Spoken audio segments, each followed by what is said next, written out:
Hello everyone. उम्मीद करता हूँ आप सब सेफ होंगे कोविड-19 में। मेरा नाम है आदित्य और आज हम बात करेंगे रीज़न्स क्या हैं इंडिया के जो सोलर रूफटॉप का एक प्रोजेक्ट आया था उसके फेल होने के, और एक नया टर्म भी सीखेंगे आज हम कि प्रोज्यूमर्स होते क्या हैं और सोलर एनर्जी के रेफरेंस में ये टर्म क्या है। तो चलिए स्टार्ट करते हैं। सबसे पहले हम बात कर लें कुछ नंबर्स पर कि ये इंडिया का जो एम्बिशियस प्लान था सोलर रूफटॉप का, वो नंबर्स में कहाँ लैग कर गया। अगर हम बात करें इंडिया की जो प्राइमरी एनर्जी कंजम्पशन है वो थ्रू कोल होती है, उसमें कोल का शेयर सबसे ज़्यादा होता है जो कि 56% था 2017 में। और अगर हम कंप्रेस उसको कर रहे हैं जिस रेशियो से, उस हिसाब से 2040 तक भी वो 48% यानी कि 8% का बस डिक्लाइन होगा, जो कि बहुत बुरा नंबर है।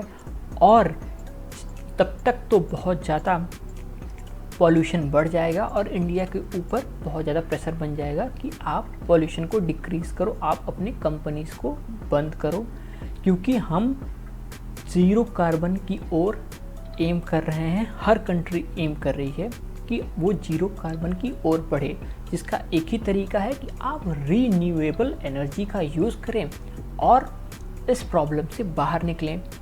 अगर इंडिया का टारगेट देखें तो इंडिया ने टारगेट किया था गवर्नमेंट ने कि 175 गीगावाट वो 2022 तक अचीव कर लेगी रीन्यूएबल एनर्जी की। और जितना मुझे पता है कि अराउंड 300 गीगावाट इंडिया यूज़ करता है प्रेजेंट कंडीशन में, तो अराउंड 2/3 आप रीन्यूएबल एनर्जी से प्रोड्यूस करने का प्लान कर रहे थे, जिसमें से 100 गीगावाट आप सोलर से प्रोड्यूस करेंगे और बचा हुआ आप विंड और भी सोर्सेज होते हैं, टाइडल और भी थर्मल होता है, जिस तरीके से आप प्रोड्यूस कर सकते हैं। अगर हम बात करें कि इंडिया ने कितना अचीव किया या कितना लैग बिहाइंड करती है, तो इंडिया ने सोचा था कि अराउंड 40 गीगावाट वो 2022 तक ज़रूर अचीव कर लेगी, जिसमें वो बहुत पीछे दिखाई दे रही है। और वो अराउंड 3.4 गीगावाट अचीव कर पाई है 30 नवंबर 2020 तक। पिछले 5-6 महीने में भी इसमें मार्जिनल ग्रोथ हुआ होगा। रीज़न क्या है कि कोविड-19, जिसमें लोगों के पास पैसे बहुत कम हैं। अगर हम बात करें कि कमर्शियल और इंडस्ट्रियल कस्टमर्स की, तो ये इस पूरे प्रोजेक्ट में 70% कंट्रीब्यूट करते हैं, लेकिन गवर्नमेंट की एक्सपेक्टेशन थी कि एक सिंपल हाउस होल्ड का इंसान भी, एक सिंपल घर के लोग भी इसे यूज़ करेंगे, मीडियम क्लास वाले और गांव वाले लोग भी इसे यूज़ करेंगे और ऐसे एनर्जी प्रोड्यूस करेंगे। तो अगर एक house hold energy power generate करता है तो और उसे कंज्यूम भी करता, उसे प्रोड्यूस भी करता, तो उसे हम प्रोज्यूमर बोलते हैं। अगर roll into one a consumer and a producer, ये कंसेप्ट कैसे काम करता है अभी मैं आपको एक डायग्राम से बताऊंगा। तो सबसे पहले बात कर लें कि क्या रीजंस थे फेलियर्स के, बेसिक से स्टार्ट करते हैं। तो लैक ऑफ इंफॉर्मेशन, जो इंडिया में बहुत बड़ा इशू रहता है, लैक ऑफ इंफॉर्मेशन और अवेयरनेस। उसके अलावा डिफरेंट टाइप ऑफ अप्रूवल्स जो रिक्वायर्ड होते हैं इंस्टॉलिंग सिस्टम्स के लिए, कई बार अपार्टमेंट वाले नहीं अलाउ करते हैं, कई बार किसी घर में और अगल बगल के लोग नहीं करते हैं या सोसाइटी नहीं करती है, तो अलग अलग ये भी प्रॉब्लम्स आते हैं। उसके अलावा अगर हम बात करें तो जो वारंटीज़ के इश्यूज़ हैं, आफ्टर सेल सर्विस कैसी होगी उसका डर है, बंदरों से या किसी और एनिमल से जो उसको डिस्ट्रॉय कर सकते हैं या तोड़ सकते हैं जिससे लॉस हो सकता है, उसका डर है। और सबसे बड़ा प्रॉब्लम तो है एब्सेंस ऑफ एक गुड फाइनेंसिंग सिस्टम का, जो कि इंडिया में लैग करता है। किसी भी प्रोजेक्ट में आप अच्छे तरीके से या इजी फाइनेंसिंग प्रोवाइड अगर नहीं करेंगे तो लोग नहीं अप्रोच करेंगे। हालांकि गवर्नमेंट ने ट्राई किया था अराउंड 50% सब्सिडी देने का, अगर आप 60,000 का प्लांट लगा रहे हैं 10 किलोवाट सोलर रूफटॉप का। लेकिन इसमें और भी बहुत सारी चीज़ें लगती हैं, जैसे कि बैटरीज लगती हैं जो कि 3 साल तक चलती है, मैक्स कंडीशन में 5 ईयर्स तक चलती हैं, वायर लगता है, इन्वर्टर लगता है। तो ये सब चीज़ें खरीदने में पैसा लगता है और एक कंज्यूमर को डर होता है कि ये कब तक सर्वाइव करेंगी। तो ये बहुत बड़ा प्रॉब्लम उनके साथ होता है।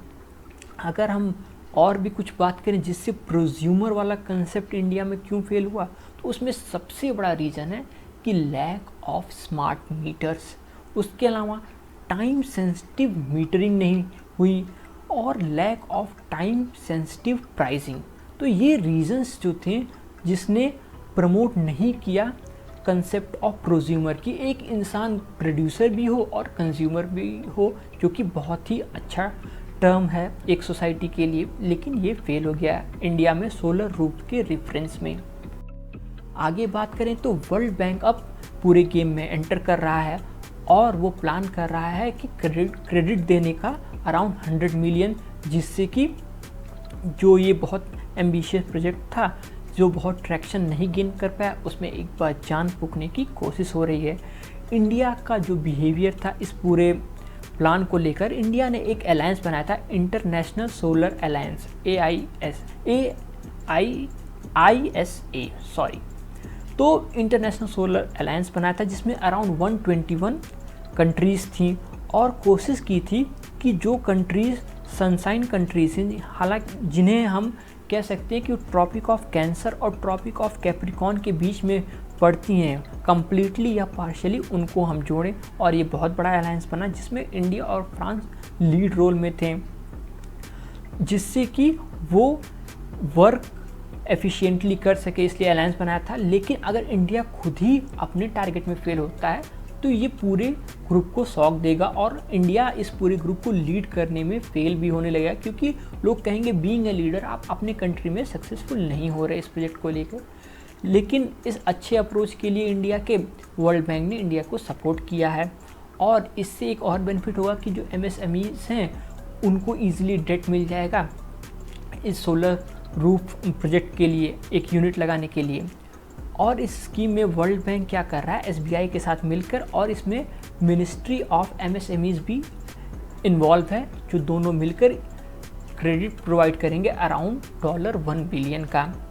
और ये पूरा जो अरेंजमेंट है वो MSMEs के लिए इसलिए बेनिफिशियल होगा क्योंकि कोविड-19 में उनके सिविल स्कोर और बहुत सारे प्रॉब्लम्स हो गए हैं जिससे बैंक उन्हें फाइनेंस नहीं करता। लेकिन इस एक्सेस मनी पाने के कारण बैंक ईजिली इस प्रोजेक्ट के लिए लोन दे सकता है, जिससे इन कंपनीज जिनकी कमर टूट गई है लॉकडाउन और पिछले 1-2 साल कोविड में, तो उन्हें एक अच्छा सपोर्ट मिल सकता है। अब हम आगे बात कर लेते हैं इस डायग्राम की। तो ये बहुत इजी डायग्राम है। सपोज़ करिए आपका घर है, उस पर लगा है एक सोलर पैनल और सोलर से आप एनर्जी स्टोर कर रहे हैं सोलर पैनल में, उससे एनर्जी निकल के वो DC होता है, उसको AC में कन्वर्ट करने के लिए बैटरी में स्टोर होगा, वो DC होगा, उसको AC में कन्वर्ट करने के लिए आपने इन्वर्टर लगाया, इन्वर्टर में एनर्जी स्टोर हो गई AC में। अब वहाँ से एनर्जी आप स्टोर ले जाके कर देंगे, जो गवर्नमेंट लगाएगी एक स्मार्ट मीटर, उस मीटर में आप स्टोर कर देंगे। अब सपोज़ करिए आपने 100 यूनिट एनर्जी प्रोड्यूस की आज के दिन, ठीक, तो उसमें से 60 यूनिट आपने यूज़ कर लिया, तो सेल्फ यूज़ के लिए तो वो वापस रेड लाइन के थ्रू आपके पास आ रहा है, और बचा है 40 यूनिट जो एक्सेस है वो ग्रिड में फीड हो जाएगा और उसके बिहाफ पे आपको पैसा मिल जाएगा। तो ये बहुत अच्छी स्कीम है, लेकिन ये प्रोज्यूमर का जो कंसेप्ट था वो फेल होता दिख रहा है, क्योंकि मैंने आपको बताया सेंसिटिव मीटर और ये सब बहुत सारे इश्यूज थे जिसने लैक ऑफ इंटरेस्ट पैदा किया और टाइमली मनी ना मिलने के कारण ये कंसेप्ट फेल होता हुआ दिखाई दे रहा। होपफुली वर्ल्ड बैंक कुछ इसमें हेल्प करेगा और इंडिया फिर से इस पूरे प्रोजेक्ट को लेकर आगे बढ़ेगा। Thanks for listening me. फिर मिलेंगे किसी नए वीडियो के साथ, किसी और इंटरेस्टिंग टॉपिक के साथ। Till that stay tuned.